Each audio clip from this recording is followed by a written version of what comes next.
When my father was the chief minister, మా నాన్న ముఖ్యమంత్రిగా ఉన్నప్పుడు I neither నేను సెక్రటేరియట్లో అడుగు పెట్టను. I never set my foot in the secretariat. I never made a phone call to a minister.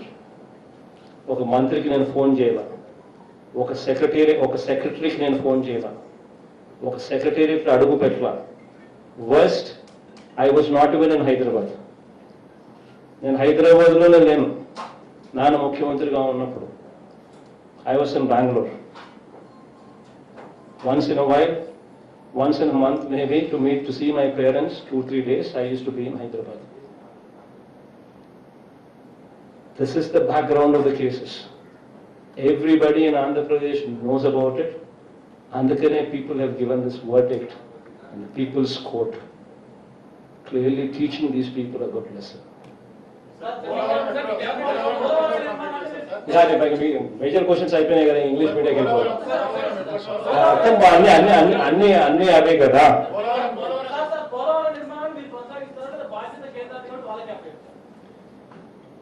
Polavaram project కొనసాగించాల్సిన అవసరం ఆంధ్ర రాష్ట్రానికి లేదు. కానీ ఆంధ్ర రాష్ట్రానికి ఉన్న ఒకే ఒక్క అవసరం ఏమిటి అంటే యుద్ధ ప్రాతిపదికన ఆ పోలవరం ప్రాజెక్టు పూర్తి చేయాల్సిన అవసరం ఆంధ్ర రాష్ట్రానికి ఉంది. That is the most important thing. కాబట్టి ఏ చర్యలు తీసుకున్నా కూడా, అది కూడా నువ్వు చెప్పినట్టుగా ఒకవేళ క్యాన్సిల్ చేసి రివర్స్ టెండరింగ్ పిలిచి వెంటనే ఈ మేరకు లాభాలు ఈ మేరకు మిగిలిచ్చే కార్యక్రమం, ఈ మేరకు స్కామ్ జరిగిందని చెప్పి కూడా చూపించే కార్యక్రమం చేయాల్సిన అవసరమే ఉంటే చేస్తాం. కానీ ఆ టెండర్లు పిలిచినప్పుడు కూడా వెంటనే చెప్తాం, ఈ ప్రాజెక్టు ఈ టైం బౌండ్ మేనర్లో పూర్తి చేయాల్సిందే, వేరే ఆప్షన్స్ లేవు అని. అక్కడ కేంద్ర ప్రభుత్వంని ఇన్వాల్వ్ చేసి వాళ్ళ ద్వారానే టెండర్లు ఇచ్చి వాళ్ళ ద్వారానే రివర్స్ టెండరింగ్ చేయించే కార్యక్రమం చేసే అవకాశం ఉంటే వాళ్ళతోనే చేయిస్తాం. We don't mind. All what I need is Polavaram project should be completed on a time bound manner. That is all what I need. ప్రస్తుతానికైతే నేను ఒక్కనే 30వ తారీఖున ఒక్క ప్రమాణ స్వీకారమే జరుగుతుందమ్మా నా ఒక్కనే. తర్వాత వారం 10 రోజుల్లో డీటెయిల్డ్ ఎక్స్పాన్షన్. మొదటి సంతకం దేని మీద పెట్టబోతుంది చూద్దామబ్బా. మీరంతా మొదటి సంతకంతో ఆగిపోయే పరిస్థితి కాదు. యు టాకింగ్ అబౌట్ 9 పథకాలు, నవరత్నాలు. So my duty is to deliver them. So it's very important that ఒక్కదాంతో కన్ఫైన్ అయ్యే కార్యక్రమం ఉండదు. బట్ డెఫినెట్లీ ప్రమాణ స్వీకారం రోజుకల్లా ఏమేం చేయబోతా ఉన్నాము, డే 1 నుంచి ఏం చేయబోతా ఉన్నాము అన్నది కిక్ స్టార్ట్ ఫ్రమ్ దేర్. డెఫినెట్గా ఏమేం జరగబోతా ఉన్నా ఆ రోజు స్పీచ్ చూస్తే నీకు అర్థమవుతుంది. చాలా ఇంగ్లీష్ పోదాం పని కానీ మీకు గోన్ మా English media anybody any questions any one of you has? Sure, ma, go ahead. Please introduce yourself. So that I can call you by name. That's the whole objective. Sure, Palma. You went and met the Prime Minister. The premise on which you said that you wanted to come to power only so that you can assure special status for the state of Andhra Pradesh. Any assurances from the centre on that? And secondly, what are the options that you really have? Are you looking at getting into the NDA? Would you be aligned with the NDA in some form or the other? See, the fact is,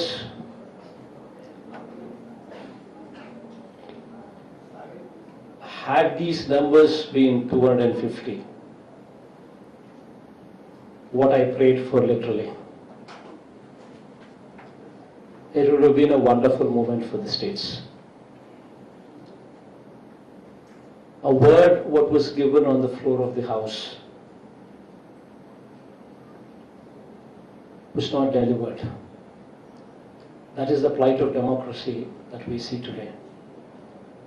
But yes, unfortunately, since those numbers are not 250 that we were hoping for, and since these numbers are 340 and odd, what have actually been a reality, there is very little that we can do in demanding or in commanding. But yes, we did meet the Prime Minister. We did explain to him as to how this special category status is so much required for us. We did mention to him that it is so very important because it's the lifeline for us. We did explain to him the background of it. Other than that, we also explained to him the state's plight. Today the state debt burden is so phenomenally high. In fact, 67 years of independence, when the state was bifurcated, the debt burden, what was transferred to us during bifurcation, was 97,000 crores.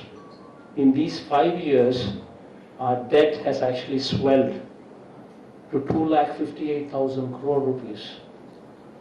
Our interest repayments alone is 20,000 crores per annum.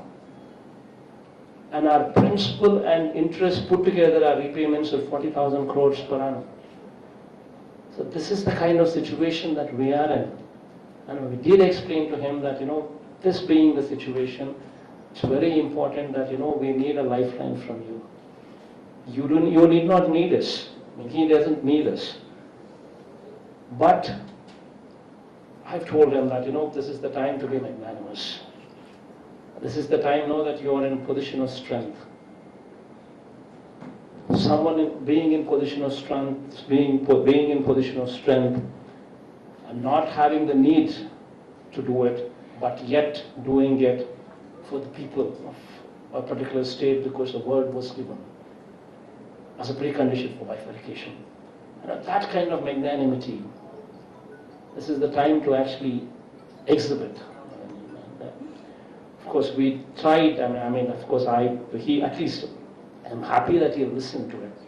I mean, he listened to the whole thing. He was positive about it. He was positive about the state. He was positive about everything. And that's a good sign. But from here, we're just hoping that, things would come out positively in our direction. So we're just hoping that things would emerge in our direction in a positive way. But one thing I can assuredly say, so this is the first meeting with the Prime Minister today, and God's grace, God willing, I'll probably be meeting the Prime Minister maybe another 30 times, or 40 times, or 50 times, whatever God permits me to do over these 5 years. Every time I go meet him, I will definitely make it a point to remind him of special category status, to remind him that this was a word given on the floor of the Parliament. And we're not going to just let go of it. Okay, today we might not get it. We might be at somebody's mercy. But